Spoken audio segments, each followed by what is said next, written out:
Miss হবে না আপনার পছন্দের টিভি শো। দেখুন জি5 অ্যাপে একদম ফ্রি। প্রমাণ আমি পেশ করবই, প্রমাণ আমি পেশ করবই।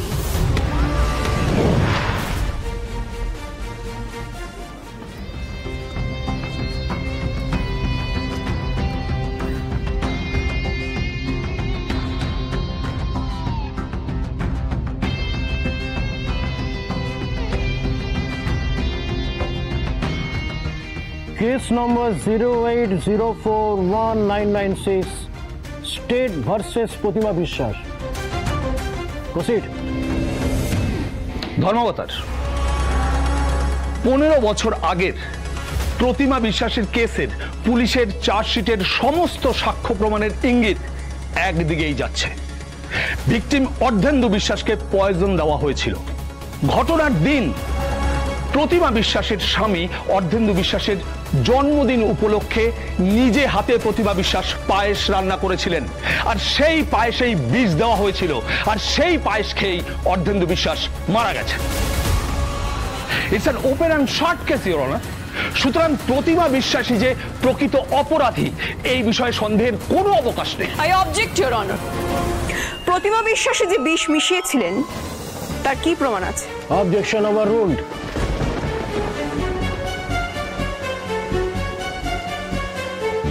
ধর্মাবতার চার্জশিটে প্রতিমা দেবী নিজে স্বীকার করেছেন যে সেদিন পায়েস উনি নিজে রান্না করেছিলেন।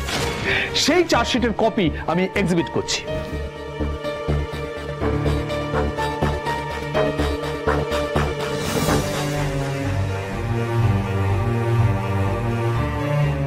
ধর্মাবতার প্রতিমা বিশ্বাসের সঙ্গে ওনার স্বামী অর্ধেন্দু বিশ্বাসের অশান্তি চলছিল, এবং এই অশান্তি চলার মধ্যে উনি নিয়মিত ওনার স্বামীকে থ্রেট করেছেন। এই অশান্তির মধ্যে উনি কোট আনকোট তুমি মরবে, তুমি বাঁচবে না, তুমি বাঁচতে পারবে না, এই কথাগুলো বলেছেন।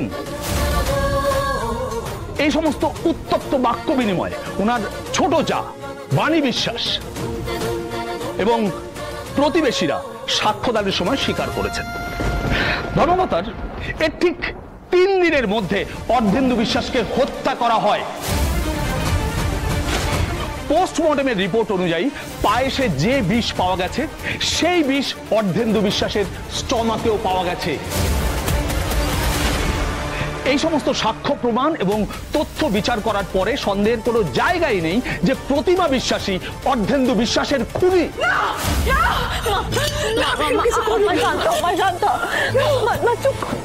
Order order.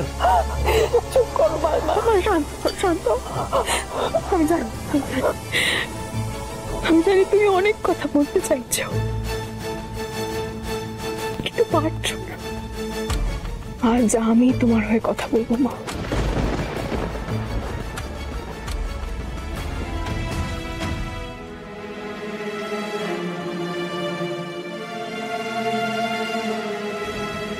তোমার উপর থেকে সব মিথ্যে অভিযোগ কেটে যাবে, দেখো।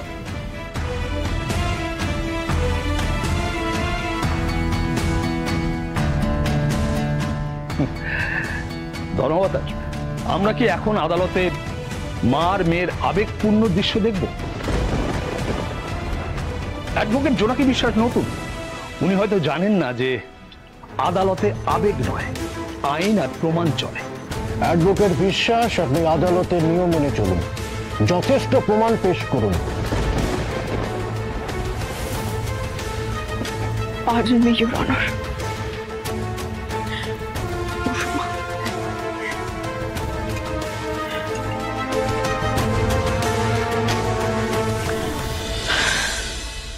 Your Honor,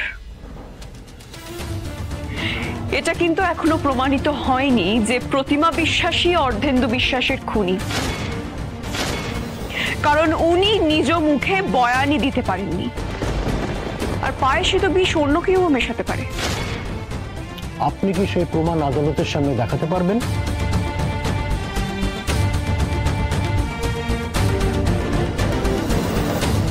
আমি মহামান্য আদালতের কাছে কিছু সময় চেয়ে নিচ্ছি। প্রমাণ আমি পেশ করবই, প্রমাণ আমি পেশ করবই।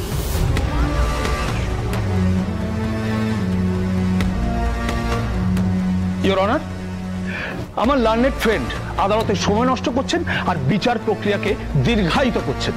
সেই হত্যাকাণ্ডের সময় অভিযুক্তর নার্ভাস ব্রেকডাউন হয়েছিল, উনি মানসিক ভারসাম্য হারিয়ে ফেলেছিলেন, স্মৃতিশক্তি চলে গেছিল, আর সেই কারণে উনি মনে করে কোনো বয়ান দিতে পারেননি, আর সেই কারণেই আদালত ওনাকে সাজাও শোনাতে পারেননি। ধন্যবাদ। ওনার শারীরিক অবস্থার কথা চিন্তা করে সেই সময়ের তদন্তকারী অফিসার নিশিকান্ত সিনহা অ্যাপিল করেন যে ওনাকে পুলিশ কাস্টডিতে অর্থাৎ রিমান্ডে পাঠানো হোক। সেই থেকে আজ পর্যন্ত প্রতিমা দেবীর মানসিক অবস্থার কোনো উন্নতি হয়নি, ওনার স্মৃতিও ফেরেনি। এমন অবস্থায় কিছুদিন আগে ওনার বেল গ্রান্ট হয়, হ্যাঁ অবশ্যই ওনার শারীরিক অবস্থার কথা চিন্তা করে। ধর্মবতার আমার মতে এরকম একটা কেস রিওপেন করা এবং চালিয়ে যাওয়া শুধুমাত্র আদালতের সময় নষ্ট করা। ধর্মবতার কেউ যদি মানসিক ভারসাম্যহীন হয়ে পড়ে তার মানে কিন্তু তার অপরাধ ক্ষমা হয়ে যায় না, যেতে পারে না।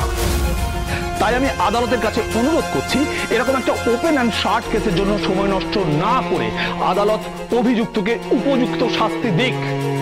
That's all your honour.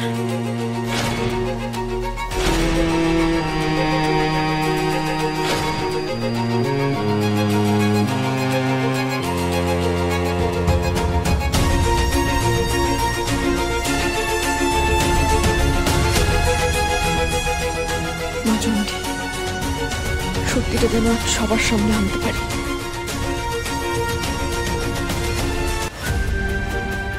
ধর্মাবতার, আমি মানবিকতার দিক থেকে এই আদালতের কাছে একটা প্রশ্ন করতে চাই। এতগুলো বছর ধরে একটা মানুষ সংশোধনাগারে বিনা বিচারে রয়েছে, এতগুলো বছর পর তার মেয়ে অর্থাৎ এই জোনাকি বিশ্বাস তাকে বিচার পাওয়ানোর চেষ্টা করছে। প্রতিটা মানুষেরই তো বিচার পাওয়ার অধিকার থাকে, তাই না?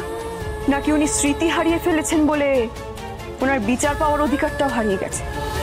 Objection my lord. একটা কেস চলাকালীন আদালতের মধ্যে এই ধরনের ইমোশনাল কথাবার্তা আর কতবার শুনবো আমরা, কতক্ষণ হতে থাকবে? এতে তো আদালতকে প্রভাবিত করা হচ্ছে বলে আমার মনে হচ্ছে, আর কিচ্ছু নয়। অ্যাডভোকেট বিশ্বাস, আপনি আসল পয়েন্টে আসুন।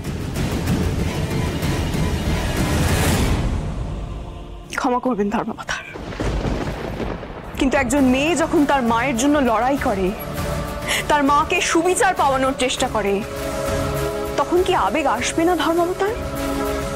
যে মা আমাদের জন্ম দিয়েছেন, আমাদের পালন করেছেন, সেই মা দিনের পর দিন বিনা দোষে শাস্তি পেয়ে চলেছে, সেখানে আবেগ আসবে না ধর্মবতার? একটা ছোট্ট মেয়ে, সে একা বড় হয়েছে, প্রতি মুহূর্তে ভেবেছে যে সে তার মাকে নির্দোষ প্রমাণ করবে, তার মাকে সুস্থ করে তুলবে, সেখানে আবেগ আসবে না ধর্মাবতার?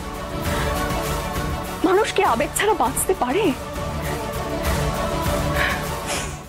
জি5 ডাউনলোড করুন আর সব এপিসোড দেখুন একদম ফ্রি।